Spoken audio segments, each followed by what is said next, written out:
نبی کریم صلی اللہ علیہ وسلم فرمایا جب اللہ تعالیٰ نے جنت اور جہنم کو پیدا فرمایا تو اللہ تعالیٰ نے جبریل علیہ السلام کو بلایا،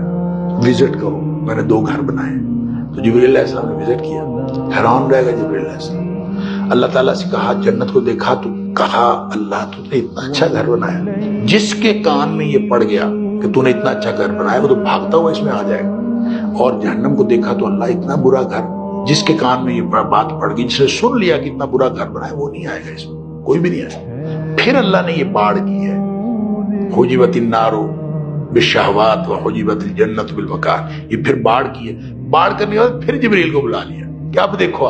اس پر پھر باڑ کے بعد جبریل نے دیکھا تو حیران ہو گئے، اور انہوں نے کہا اللہ اب کوئی قسمت والا ہی جنت میں آئے گا اور کوئی قسمت والا ہی جہنم سے بچ سکے گا۔ تو بچوں کو یہ سمجھنا چاہیے کہ جنت کا راستہ مشکل راستہ ہے، اور مشکل راستے پر اپنے نفس کو لگام دینی پڑے گی کہ یہ جو ہے وَنَهَى النَّفْسَ عَنِ الْهَوَىٰ، اپنے نفس کو جب تک لگام نہ دی تو یہ تو لے جائے گا ہمیں جہنم کی